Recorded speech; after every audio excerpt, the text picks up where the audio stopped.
Hoyoverse ruined Kokomi's writing. So here I am, back at it again with another reaction video.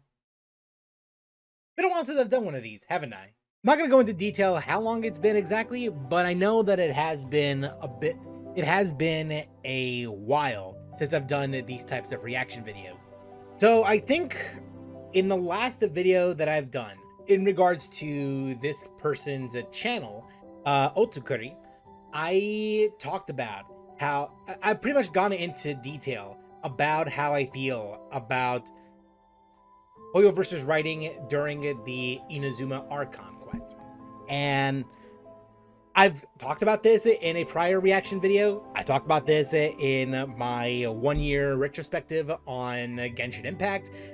I think it's safe to say that I'm not exactly positively receptive towards the Inazuma Archon quest. Now, there are many issues regarding the Inazuma Archon quest that I really don't vibe with, or hell, just the overall overall series of patches in regards to Inazuma.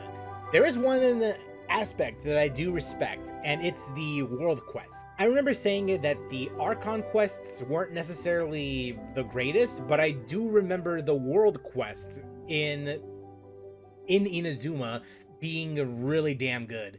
I probably would say that it's arguably on par with Sumeru and Fontaine. I don't know about Fontaine, but I definitely do know that it's on par with with some of the better quests that we would eventually get in the future.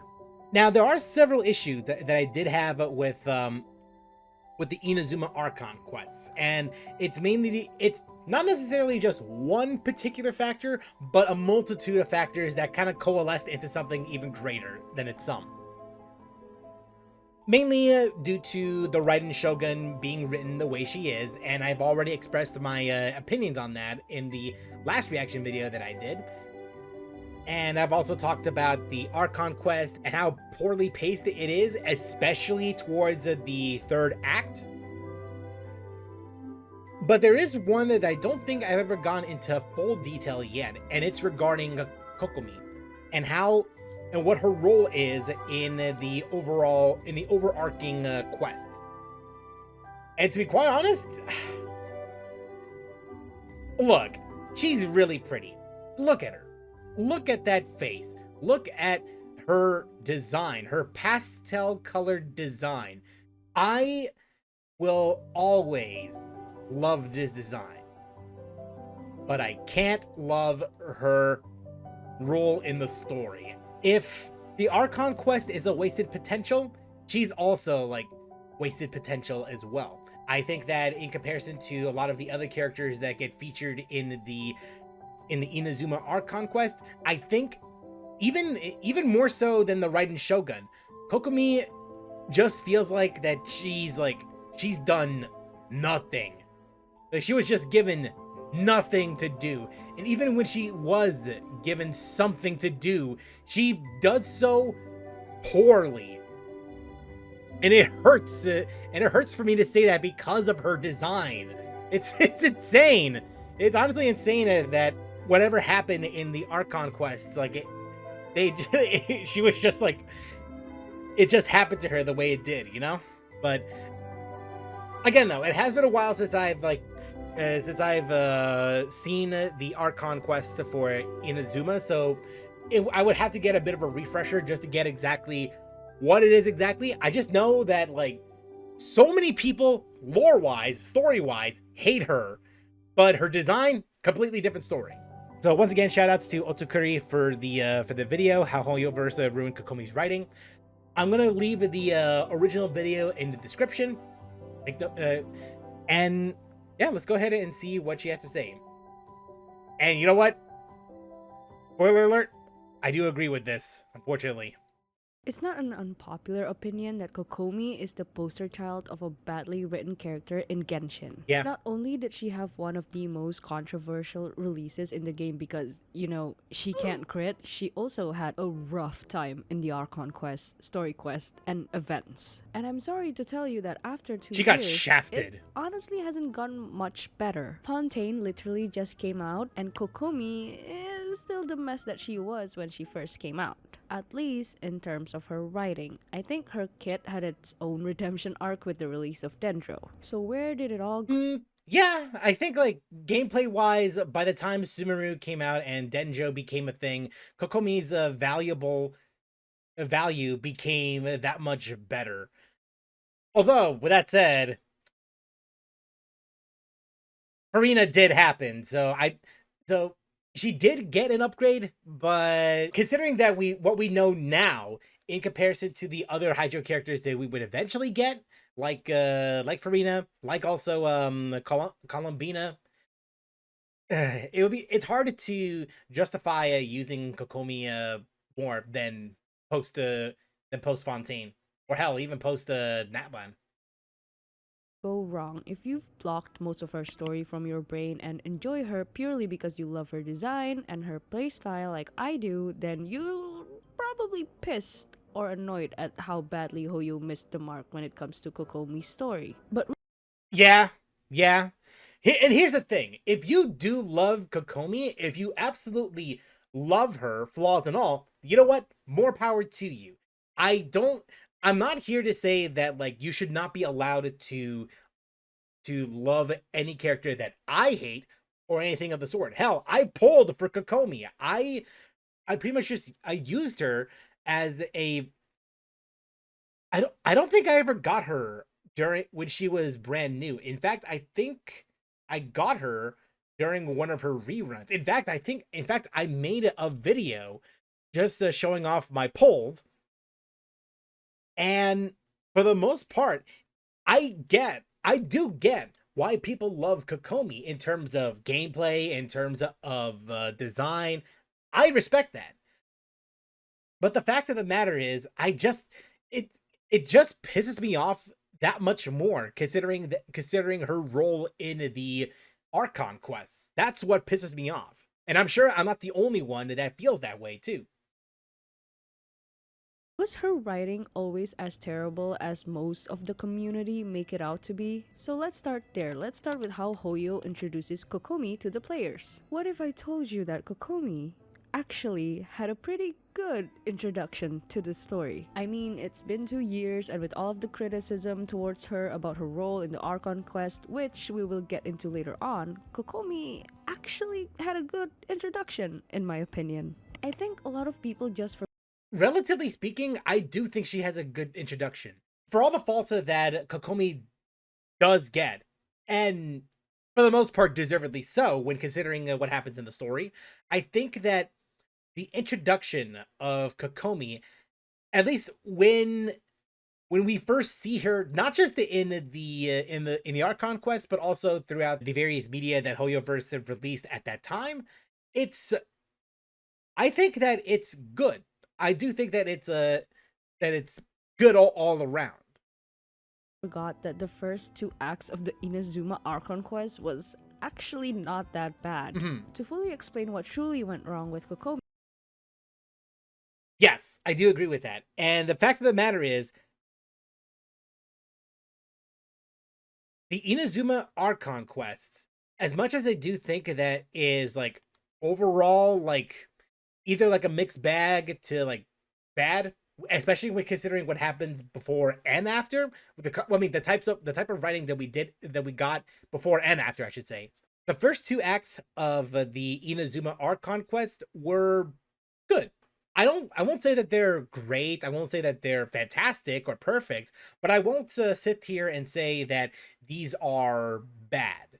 In fact, I've already made this argument in the Raiden Shogun video that if they were to keep the first 2 acts and then just split one or two of the or split up the third act into like maybe 2 parts, maybe just focus on one part being the war aspect, and then another part being the Raiden Shogun.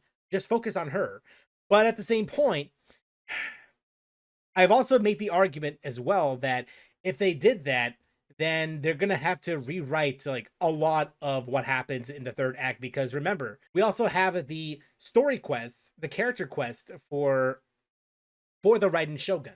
And I'm not even so sure if there's much to do with Kokomi if we were to split them up. I'm sure that like she'll probably like provide an answer, or at least like something of or at least something that might be like, you know, We need to revisit the Inazuma Archon quest that came out in 2.0 and 2.1 respectively. So, okay, we get to Inazuma and the stakes are much higher than the previous two Archon quests. Yes. We meet Toma and Ayaka and we learn about the Vision Hunt Decree and how it's affecting vision holders, and while the Traveler was reluctant at first, they inevitably agree to help. Reluctant, after they were learning pissed. the devastating effects of having one's vision taken away. This is also the first time since launch that the game explains the nature of visions and how they're tied to ambition, and how people losing their visions will ultimately lose their ambition and will to live. They completely become a different person, a shallow husk of their former selves, if you will. And then this was an interesting concept that I don't think it was like iterated upon that much ever since the Inazuma Archon quest. Just losing one's vision could lose a person's entire purpose.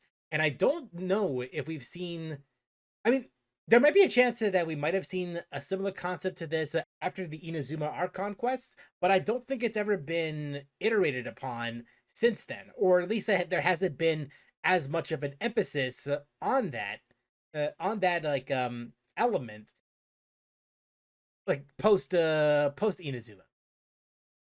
as the Traveler got to see all of that in great detail. And adding to all of that, we soon learned that the first person who befriended us in Inazuma, Toma, was going to be next. He was going to be the 100th vision holder to have their vision taken away from them. And because it's the big 100th vision, the Shogun and the Tenryo Commission holds this ceremony in front of the statue of the omnipresent god. We jump in to save Toma, got our ass kicked by the Raiden Shogun, and then Toma saved us in one of the most underrated moments I've seen in the game. After escaping and reaching the Komori tea house, he suggests the Traveler to head to Tatarasuna and later Yashiori Island to meet with the Resistance. The Resistance, founded by none other than Sangonomiya Kokomi herself. The Resistance is also the only group in Inazuma brave enough to go against the Shogun, and therefore the only ones who will accept the Traveler now that we're on the Shogun's hit list. And on the way there, we learn through eavesdropping that the Resistance is vastly outnumbered, which makes sense. Oh yeah. But somehow, they're able to hold their own and win battle after battle thanks to their brilliant strategist, Kokomi. And soon after that, we meet Teppei and all right, Teppei. So he's also part of the problem of Kokomi's of the Inazuma Archon quest, I should say. And to be quite honest, a lot of the issues that stem from the third act revolves around him. Kokomi as well. She also has her problems too, but none so greater than Teppei. And there's a really good reason for that, because I mean, I'm sure that Otsuucurry is going to explain it in detail, but the gist of it is that we're supposed to, well, narratively speaking, the Traveler and Paimon is supposed to care for this character Teppei, and well, let's just go and like see for ourselves actually. eventually, Teppei introduces us to Goro. Up until this point, I personally think the quest was fine. We were getting to know the Resistance, and while I wish we got to spend more time with Goro instead of Teppei, I still think it's okay. Like, I get what Hoyo was trying to do here. Yeah. After going around the camp with Teppei, we learned that Goro went to the front lines because Kujo Sara herself was there. And then Sara herself says that despite being severely outnumbered, the only reason the Resistance was able to make it this far was thanks to Kokomi. And this is where the problem starts. The game literally built so much hype around Kokomi and her genius that you can't help but feel excited to actually meet her in the quest and to see her in action. And she does indeed appear in one of the most hype moments of the Inazuma Archon quest, at which least was pretty in dope, my opinion. And that moment was when Kokomi stepping in to save the Resistance with backup. 2 vision holders at that, forcing Sara and the Shogunate army to retreat. And with that, we end the first 2 acts of the Inazuma Archon quest. I mean, there's a lot more to it, but this is just a brief recap of what happened. Yeah. And I genuinely enjoyed the first 2 acts. I can still recall the dread that I felt back then when I had to wait a few weeks for the 2.1 update. I wanted to know what the Resistance had in store for the story. I wanted to know more about Kokomi and Goro and see more of them in action. I was also excited that Kazuha was back in Inazuma. Up until this point, the game also did a fairly decent job in establishing the political landscape of Inazuma. And by that, I mean we learned through several characters that the people of Watatsumi Island used to worship the Electro Archon until she killed Orobashi, who, if you don't know, was basically the savior and creator of Watatsumi Island. And yeah, like I said, the first 2 Archon quests of Inazuma were pretty good. They were relatively good, but I'd argue that it's not as profound or interesting compared to the world quests in Inazuma. And as Otsuucurry has said, she the story around this time, the climax of the second Archon quest is where all the problems start.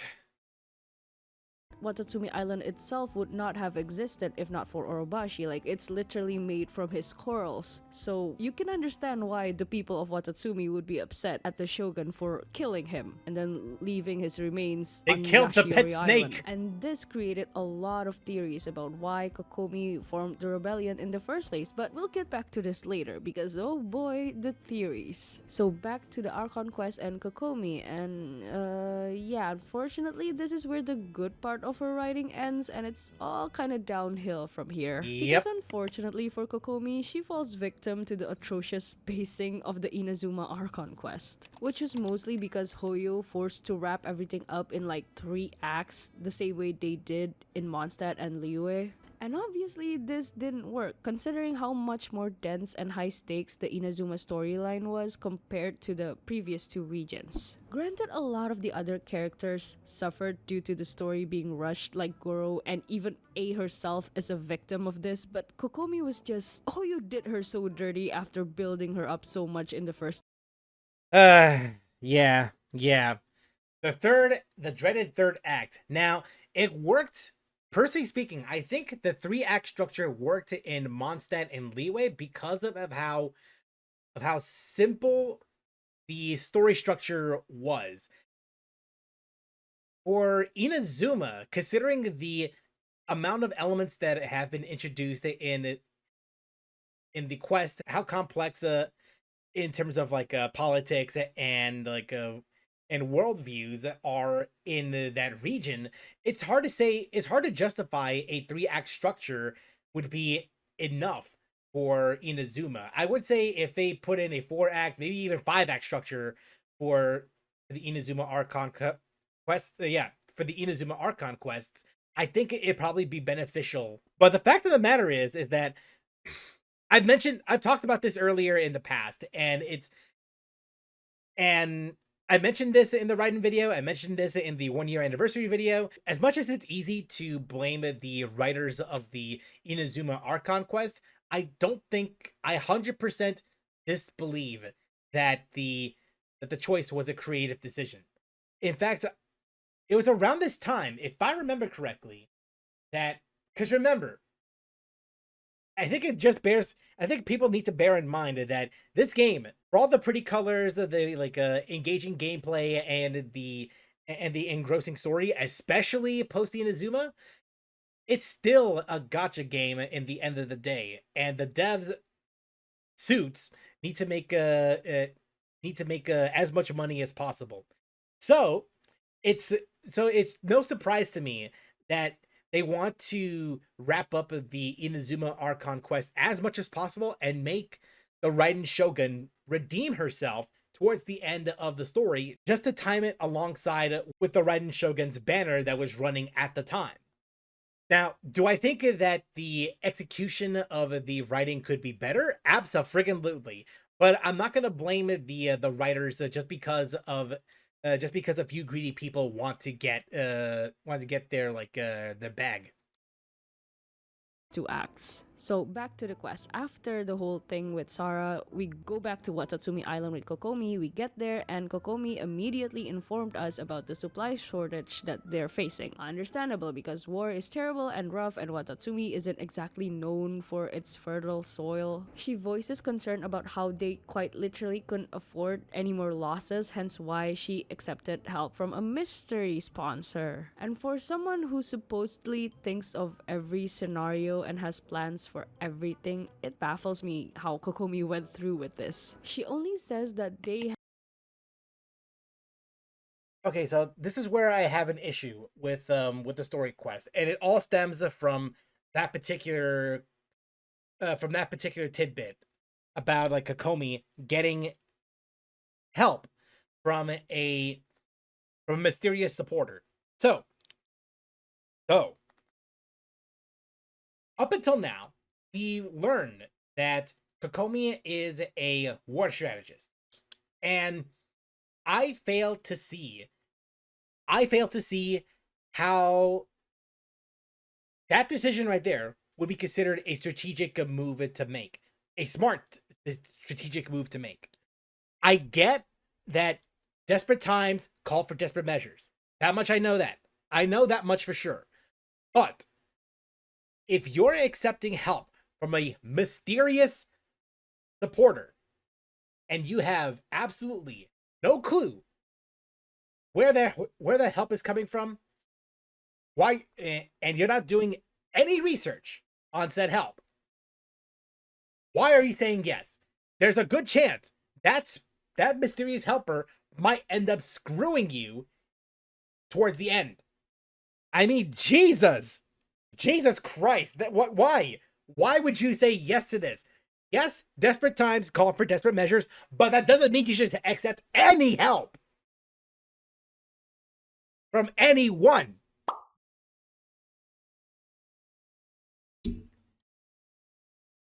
And even after all of that, even after what I've just said, I don't completely blame Kokomi. And in a way, there is a good reason for that. Because I think it's already established that Kokomi is a war strategist. But I don't think she's ever claimed that she was ever good at her job to begin with. Or at least, like, if not confirmed by her, then definitely confirmed by someone else within the story. If I remember correctly, she was a priestess first, and then a war strategist after. If anything, she was more or less uprooted by everyone else just to help just to have Kokomi help others in their time of need, in this resistance that they have.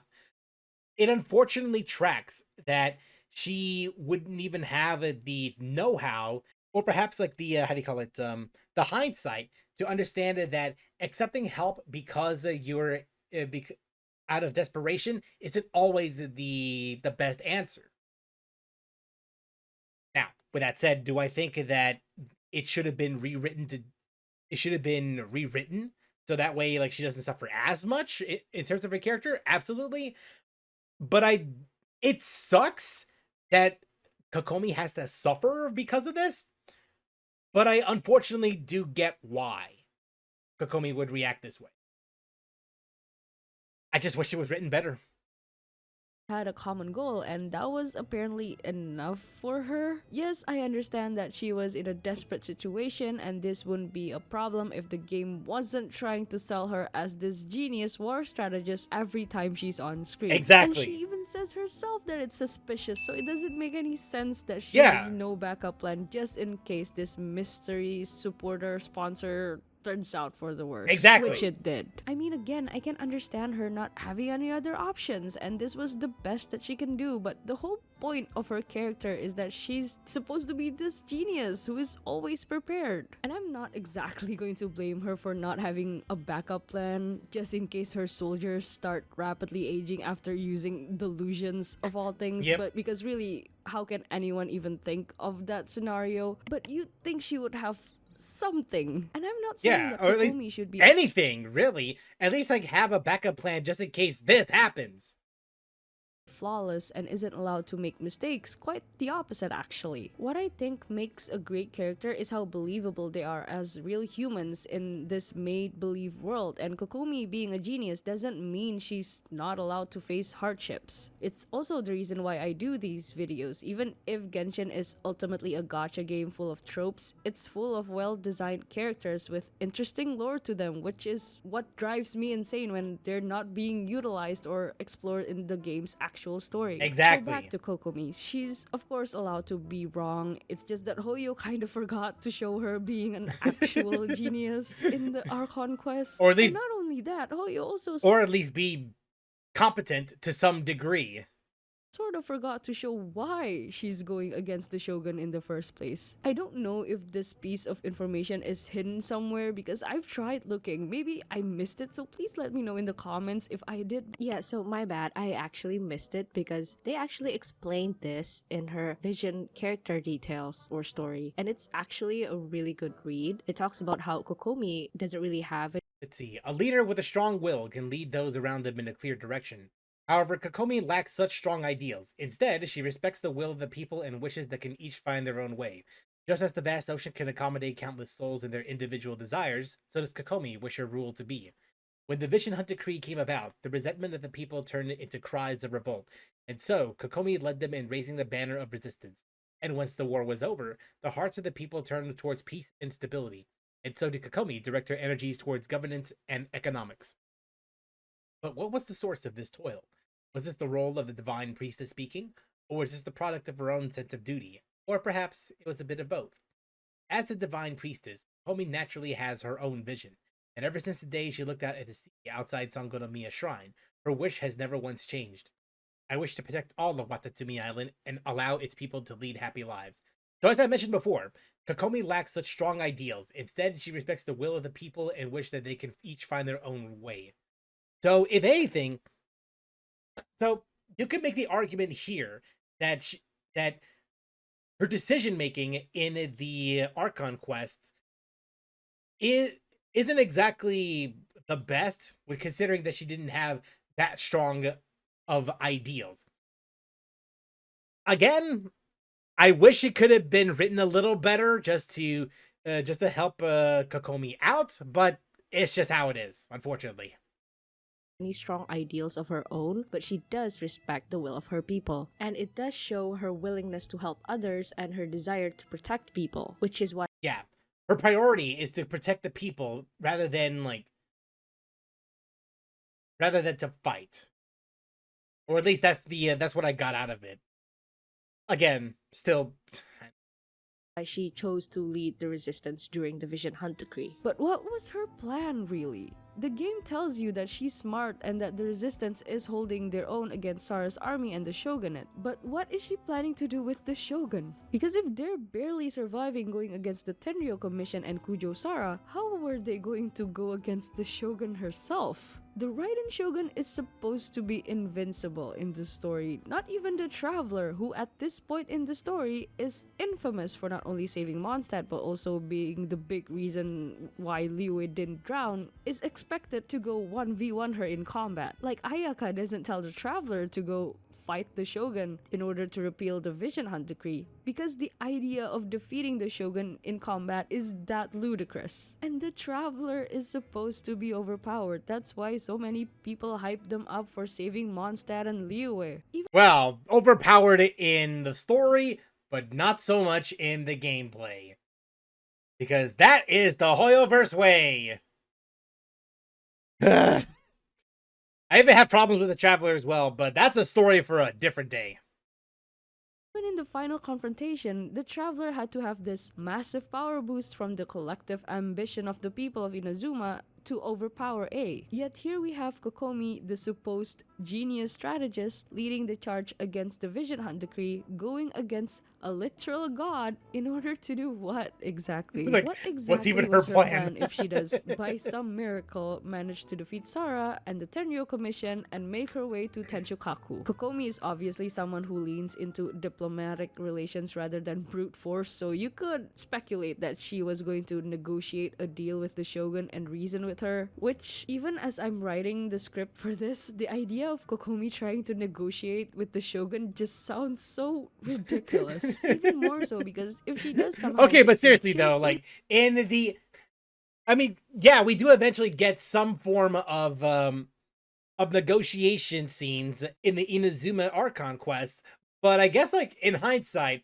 even if everything goes as well as planned, what was even going to be her plan the moment they get the Raiden Shogun, knowing what we know about about the Raiden Shogun and A? Was she expecting to like hold hands and sing Kumbaya, or just do negotiation talks with the Raiden Shogun with the way that she is at the time? I've come to bargain. Now you shall perish! It is kind of stupid.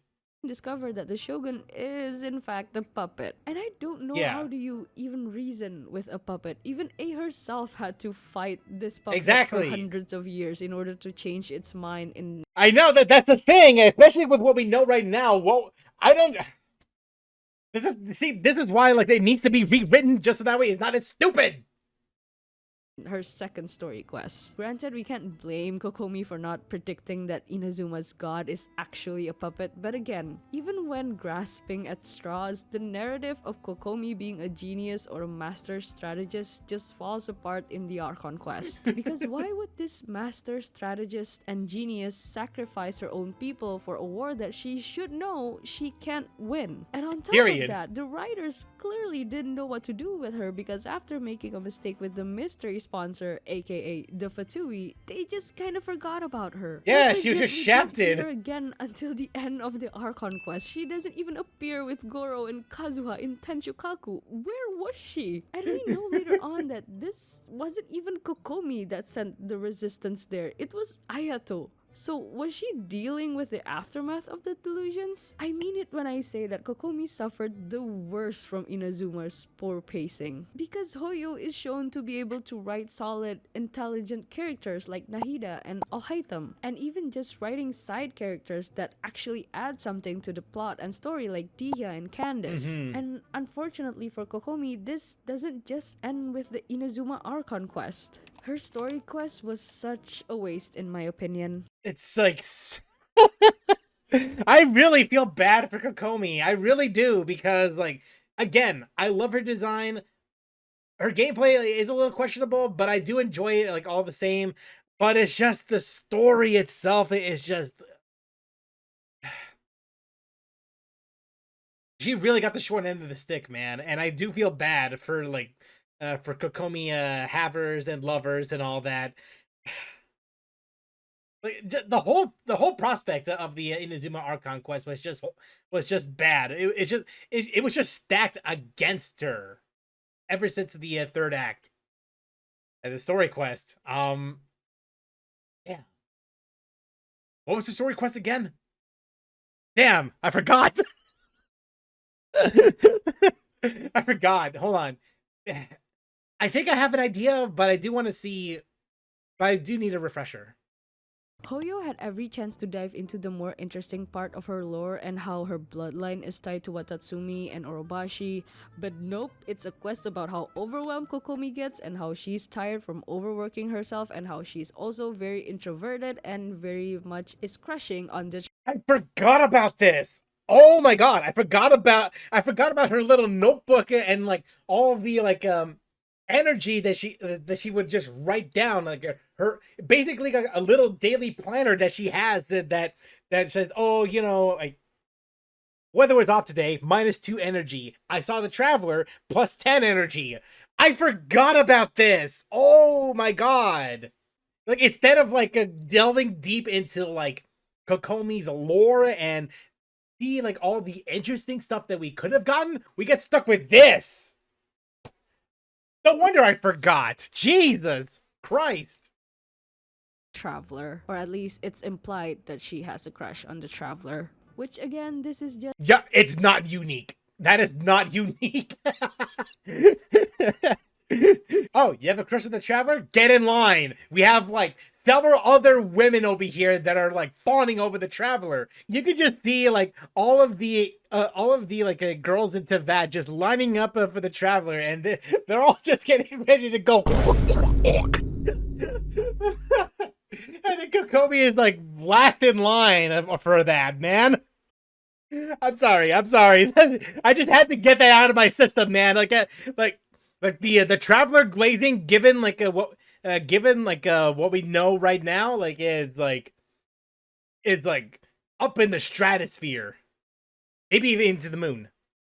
Has a problem with Genshin's story quest in general, not just Kokomi. I think Albedo suffers from this exact problem too, but at least he got something from events even though they're time gated. Kokomi's story. Well, that's like again different story for a different time, but I am kind of sad that there are certain event quests that that existed before and after the Inazuma Archon quest that are just time gated to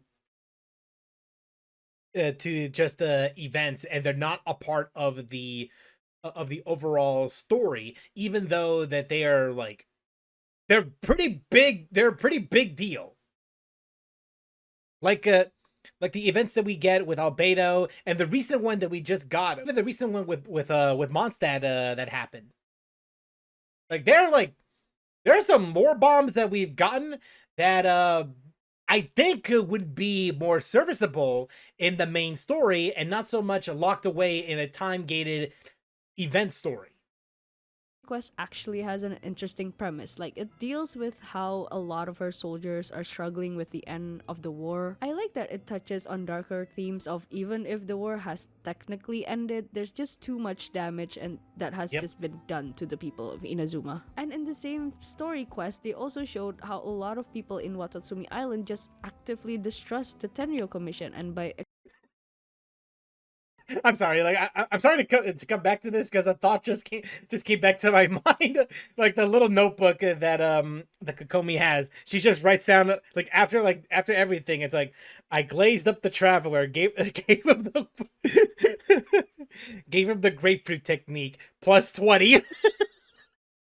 Sorry, okay, that's it. That's the last one. That's all I got. That's all I got. extension, the Raiden Shogun. I think one of the elder NPCs actually says this, which is super interesting to me given their history and how with A murdered Orobashi, and it could have been such an interesting thing to dive into, like Kokomi struggling with not only her own personal burnout but also keeping the peace that was so hard earned. But then the quest took a turn, focusing on how she needed to take naps and asking the traveler to read her books, and later on negotiations with Kujo Sara, which was supposed to be this big brain moment for her, but it really wasn't. It was just her getting lucky that the rumors one of her soldiers started turned out to be true, and Sara took another L for the sake of the story. Now, I'm not saying that characters like Kokomi aren't allowed to show that they're burnt out. It's just that we already got that storyline with Jean. Why not use this personal story quest to explore something unique to Kokomi? It just feels like it's partially a story quest and partially a character quest. We could have gotten something so interesting with Kokomi's character quest. We definitely could have gotten something out of that, but apparently no, that was not important. What's more important is just. But I am sad. That's it.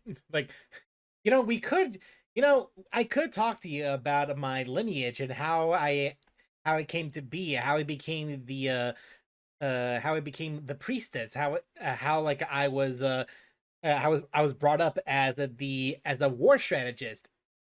But I'm sad. Minus 10 energy.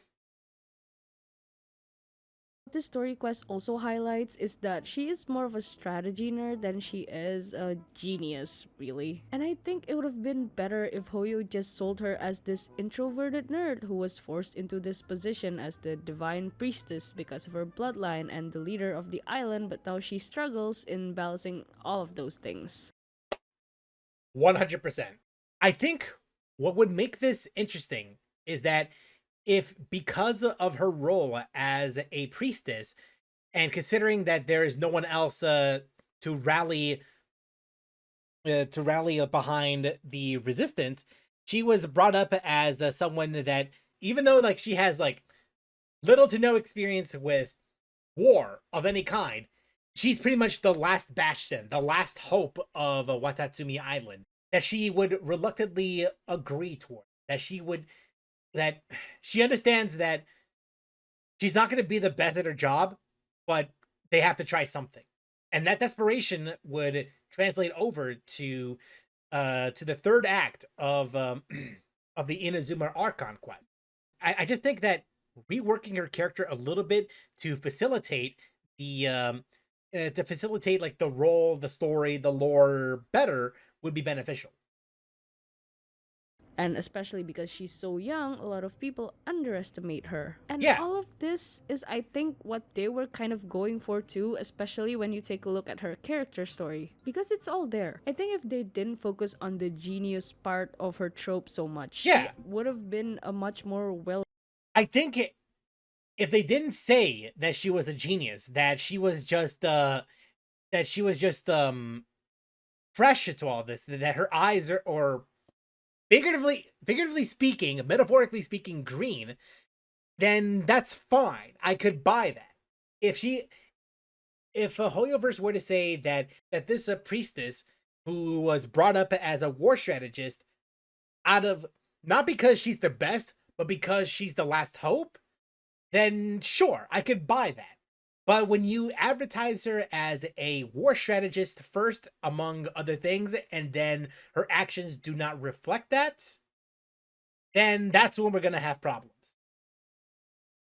Rounded character, and she would have felt more relatable to a lot of players. And I think that's my biggest gripe when it comes to Kokomi's story and writing. She has such an interesting premise, but Hoyo just does nothing with it. I personally think that a story about how this character, who is an underdog, earning the trust of her people by using her unique advantage as an introverted nerd, is at least a bit more interesting than what we got. But unfortunately, all of that is just kinda erased, or at least put in the back seat, so the game could tell you how smart she is and how she thinks of everything for the 5th time. And her story quest focuses on the least interesting part of her character, which is Kokomi is an introvert. Again, like, I'm not saying that she shouldn't have relatable qualities like being an introvert who's forced to do a really hard job of taking care of an entire she was forced to do her job.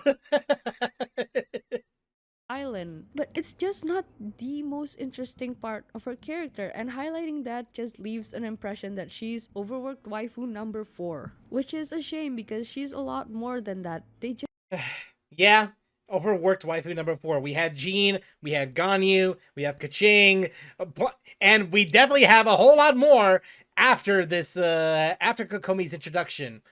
Way more. It's like, sir, we need to get another banner ready. Like, what's the next character gonna be? Okay, so it's a medium-sized girl. Okay, and she is she's also an overworked individual. Daring today, aren't we? don't show it. Now this problem isn't unique to Kokomi at all, but I would say she suffers from it the most still. Hoyo, or at least in Genshin, has a tendency to only tell but not actually showing anything when it comes to their writing and characters. One of the reasons why Kokomi is more of a meme than an actual character at certain points is because of how Hoyo is so insistent that she's this genius, and they just keep telling you this over and over without ever showing you Kokomi. Yeah, the insistency is just it's just the character's downfall. Making smart decisions, let alone be this big brain genius on screen. I've looked back into past quests and events, and the only moment to me that was a genuine smart move by Kokomi is when she brought backup to the front lines when confronting Josara. It lifted morale, she got the element of surprise, got the Tenryo commission to retreat, and it was overall again a good introduction for But little did people know, it was just false hope. Kokomi. But that was it. As we've established, she doesn't do much after her initial introduction. Most of the Archon quest after that is focused on Teppei, or at least the attempt on making the players care about Teppei. Kokomi makes the Traveler captain for no real reason after a bunch of time skips, and I still hate the fact that they did this, by the way, because to the players it's only been 15 minutes, so it makes the whole thing even more ridiculous. And then she messes up the whole thing with the Fatui, and then that's it. The game doesn't show anything else in regards to her being a genius, both in the main quest and her story quest. Don't get me wrong, Kokomi does make good observations, but that doesn't really change anything. She still hasn't. Just because you can make good observations doesn't make you a war strategist. By that logic, then that means like if I like react to this video, then I'm probably like going to be the best at it, like, period. That's not how that works. That's not how any of this works. Lift up to her title. She thinks of everything, Paimon might say, and she does. She has this whole book of directions it would be like if it would be like that. Oh, I play a bunch of sim racers like Forza Motorsport, Gran Turismo. That means I gotta be a like a best race car driver. No, it does not. No, it doesn't. Are you serious? Like, that's not how that works. She gives to her soldiers. But if anything, that just shows how well prepared Kokomi is, and again, it doesn't really add to her being a genius. It just shows how she micromanages her soldiers. She reads a ton of military strategy books. That's also something that doesn't really mean much other than she has a hobby, and it does give her a unique advantage, but again, it doesn't necessarily mean she's a genius. No. And that is entirely... She just knows how to read. Good for you. You could read it in the 7th grade level. Bravo. On Hoyo's end, because her character is only as smart as the writers. And for some reason, the writers are so insistent on having a genius tactician, but unfortunately they don't seem to know how to execute that concept, like, at all. And Kokomi is the product of that. You could say that Yae Miko and Ayato are also two characters who suffer from this telling and not showing problem, and you would be kind of right. Yae Miko and Ayato, to an extent, is the everything is going to Keikaku trope, and they do have a lot of problems with their writing, Ayato especially, but Ayato and Yae Miko, to their credit, actually did something in the quest. Well, yes, Yae they Miko did. Yae Miko saved the Traveler from Scaramouche. She trained the Traveler before their confrontation. It's more so Yae Miko than Ayato. You could also make the argument that Ayato has done some things like in the background, but Yae Miko in the Archon quest has done things. You could argue that, like, oh, like, it's not even by much. I mean, she's done more compared to Kokomi. She's actually there. She's actually helping the Traveler. But there is also another point to talk about as well, and I will bring this up later on. Present in the final confrontation, it's almost like Yae Miko, A's oldest known friend, was crucial when trying to reason with her about the Vision Hunter Cree. Who would have thought? And Ayato, while he stays true to character and does things in the background, gets his moment, if you can even call it that, by sending the resistance as backup to Tenchukaku. Which, in hindsight, is obvious that it was a retcon by Hoyo, because I guess they forgot to give Ayato something to do in the Archon quest, or even just a good reason as to why he's absent the entire time despite being someone so important politically. Like, there was a civil war. Where was this man? Was there a reason why Ayato was missing the entire... His banner was not ready yet, so yeah, we can't do shit. time? I genuinely don't remember, but anyway, back to the point I'm trying to make. Like, Ayato, as terribly written as he might be, actually fits his role as this schemer in the background, at least. We see some of his scheming in his NPC story quest and also in some of the events where he and Yae Miko are usually scheming in the background, like during the Irodori festival. And speaking of events, why doesn't Hoyo fix Kokomi in events? Listen, I have complained a number of times about how time-gated lore events are literally ruining the story for new players, especially, but I do consider them canon. Like, why wouldn't you consider them canon? Because most of the interesting bits of the lore and story are revealed in events. which is why it sucks that not everyone can play through them. Like, characters like Albedo would have been forgotten by now if not for the lore-heavy events centered around him. It's events like Shadows Amidst Snowstorms or that Xiao Chasm quest I can't pronounce that can add a lot to an otherwise boring character. Taking Albedo as an example, his story quest is boring and forgettable. I'm not joking when I say I legit thought that the first Dragon Spine event was his story quest. Because his story quest was so boring in comparison. Well, Same with yeah. Xiao. I mean, his story quest was slightly better than Albedo's, but his development mostly happened through the multiple Lantern Rite quests. Yeah. And most recently, the Chasm. So why can't Kokomi receive the same treatment? See, Kokomi is kinda similar to Albedo in some ways. Like, they're both very lore relevant, like very, very lore relevant. I would say Kokomi is even more relevant, at least at this point in time, because she played, or should have played, a crucial role in the Inazuma Archon quest. While Albedo is super important with his Conria roots, I don't think this will become relevant again until we reach Conria or we bump into Dainsleeve while we're with Albedo or something. I mean, it kind of did. I mean, knowing what we know right now, because we already passed it through Paralodialism. I think that's the title of the quest, and we did get like a massive lore bomb because of that. Kokomi, we had an entire patch related to Watatsumi's history, and Kanomiya was right there. It revealed so much about the history of Orobashi and Watatsumi Island in general, but somehow we never got anything about Kokomi being related to Enkanomiya. But maybe Hoyo is just saving the lore for later because for whatever reason they like the slow burn when it comes to character lore. But it's Maybe a been little 2 too much. years. Most of the player base forgot Enkanomiya even exists at this point, and Kokomi has had not 1, not 2, but 4 reruns. Fontaine is Wait, I'm sorry, not how 2, many? but 4 reruns. Banners. She had 4 total runs, including her debut banner all the way back in 2.1.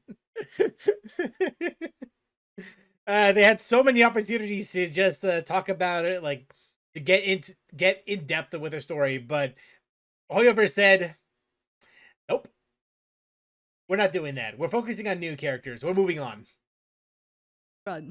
Fontaine is literally out, and somehow we've only gotten to see her in an event about Genius Invocation TCG and the obligatory Klee summer event. Yep. Nothing about her and her lore. Like, even Kazuha and Ito has had more events centered Yeah. around them and their backstory. Okay, you can make the argument that that Ito is mainly because of how how energetic he is, and as for Kazuha, well, it's Kazuha.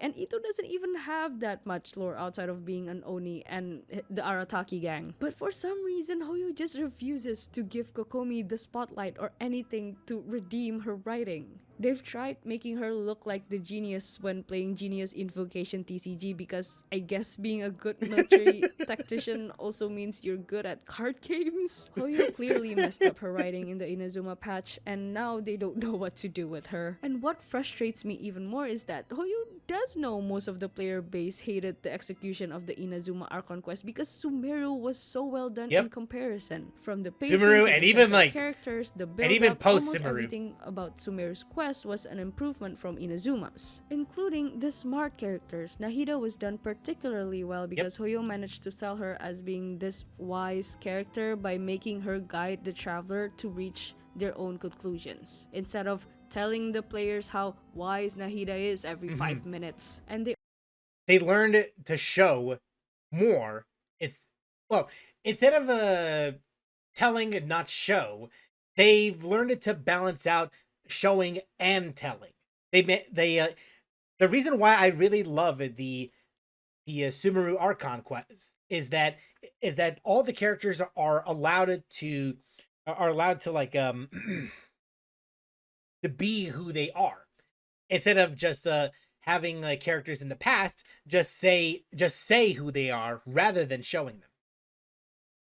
Also did really well when writing Al-Haytham as this ultra pragmatic guy who is too smart for his own good. Taking down the academia is almost as high stakes as taking on the shogunate. Granted, there isn't any god out to get us unless you want to count Scaramouche, but there was still high stakes villains involved, like again Scaramouche and Dottore. But Hoyo managed to write a believable plan in taking down the main villains using Al-Haytham as the mastermind of said plan. And it's believable when Al-Haytham is the one who pointed out how the academia has been predicting Sino's every move. It's believable because we've gotten the time to get to know him and his thought process. And there's a clear end goal to his plan: infiltrate the academia with the help of Nilo and the others, set Nahida free, and bada bing bada boom, villain defeated. Okay, Yay. obviously it's not that simple, but what I'm trying No, it's to complex, say here but that Al-Haytham had a clear goal from the start. He knew something was suspicious, he investigated, he came up with a very detailed plan involving the right set of people, and the plan worked. And the Traveler was involved from start to finish. It's what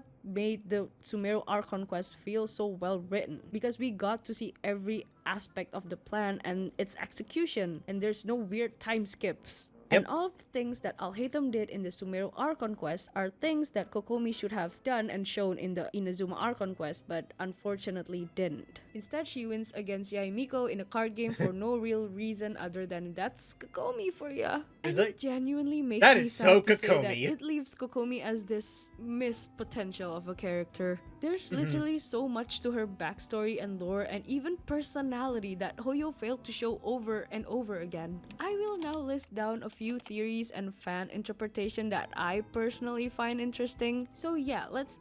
Alright, so before we get to this one though, there is something that I do want to mention regarding the quests, and it's that I think, personally speaking, there is a really good reason why like the Archon quest is as written as it is. And I have mentioned this in prior videos before, and it's the fact that I believe it was before Inazuma came out, the original writer for the various quests that we were given for Mondstadt and Liyue left around that time.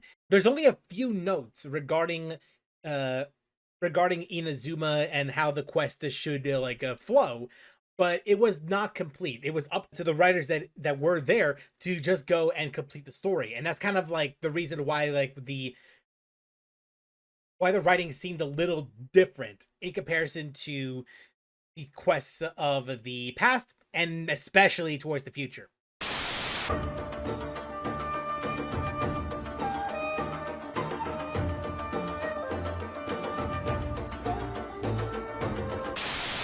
So again, you could make the argument that it's a creative decision, but to say that there's no business decision involved behind it, I don't buy it.